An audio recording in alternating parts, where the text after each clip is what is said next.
यह कहानी है मोहब्बत, हिम्मत और सच की जीत की।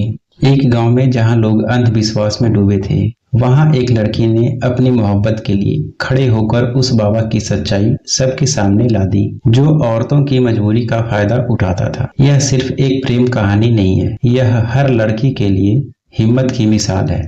गांव के किनारे पर एक पुराना मंदिर था। उसी मंदिर के पास एक छोटा सा कमरा, जो साधु बाबा ओम प्रकाश का ठिकाना था। ओम प्रकाश को गांव के लोग भगवान का भक्त मानते थे, लेकिन उसकी आंखों में छिपी चालाकी को कोई नहीं समझ पाया था। वह औरतों के दर्द का सहारा बनकर उसकी मासूमियत से खेलता था। गांव में राखी नाम की एक औरत थी। 6 साल की शादी के बाद भी उसकी गोद सूनी थी। मां बनने की तड़प उसे हर दिन तोड़ रही थी। जब किसी ने उसे बाबा के प्रसाद की ताकत के बारे में बताया, तो उसने उम्मीद से बाबा का दरवाजा खटखटाया। लेकिन उसकी उम्मीद एक डरावने सच में बदल गई। चौकी के बहाने बाबा ने उसकी मजबूरी को अपना हवस का शिकार बनाया। महीनों गुजर गए, लेकिन उसकी गोद सूनी रही। राखी अब समझ चुकी थी कि बाबा का चमत्कार एक झूठा था। लेकिन इस कहानी की असली नायिका थी नंदिनी।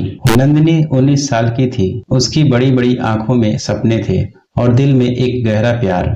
वह गांव के दुकानदार लक्ष्य से मोहब्बत करती थी।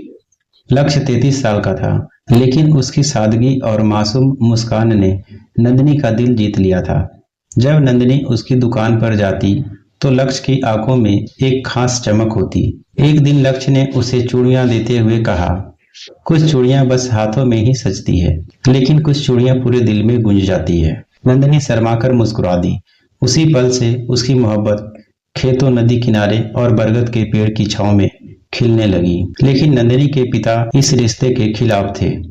उन्होंने नंदिनी से कहा कि वह साधु बाबा के पास जाए, उसके आशीर्वाद से सब ठीक हो जाएगा। नंदिनी को बाबा पर भरोसा नहीं था, लेकिन अपनी मोहब्बत को बचाने के लिए वह उसके पास गई। उस दिन बारिश हो रही थी। नंदिनी की हल्दी रंग की साड़ी भीग कर उसके बदन से लिपट गई थी। वह कांपते दिल के साथ बाबा के कमरे में गई और अपनी मोहब्बत की दास्तान सुनाई। बाबा ओम प्रकाश ने मीठे शब्दों में कहा, मेरा प्रसाद तेरी पूरी जिंदगी बदल देगा, लेकिन इसके लिए तुझे रात को अकेले चौकी पर बैठना होगा। नंदिनी का दिल धड़क उठा। उस रात उसने लक्ष्य से मुलाकात की और सब बताया। लक्ष्य का चेहरा गुस्से से लाल हो गया। नंदिनी, तुम वहां अकेली नहीं जाओगी। यह बाबा औरतों की मजबूरी का फायदा उठाता है। हमें इसे सबके सामने बेनकाब करना होगा। लक्ष्य की आंखों में गुस्सा था, लेकिन नंदिनी की आंखों में एक चमक थी, हिम्मत की चमक। लक्ष्य, मैं जाऊंगी, लेकिन इस बार मैं शिकार नहीं, शिकारी बनूंगी। रात आई। बारिश अब भी हो रही थी। नंदिनी ने हल्की गुलाबी साड़ी पहनी और मंदिर के कमरे में पहुंची। उसका दिल जोर जोर से धड़क रहा था, लेकिन उसकी आंखों में डर नहीं, सिर्फ विश्वास था।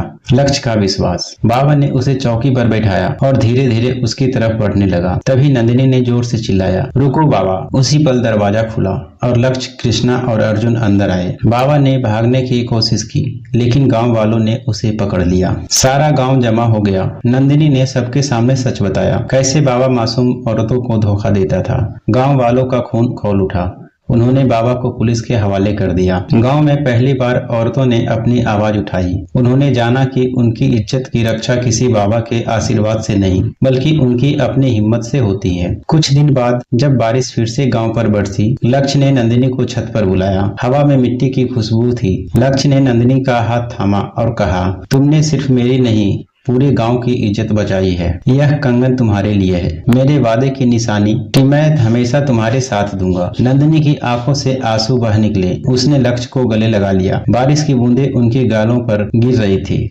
और उस भीगी रात में दोनों ने हमेशा साथ रहने का वादा किया। अब उनकी मोहब्बत सिर्फ एक प्रेम कहानी नहीं रही, यह गांव की हर लड़की के लिए हिम्मत की मिसाल बन चुकी थी।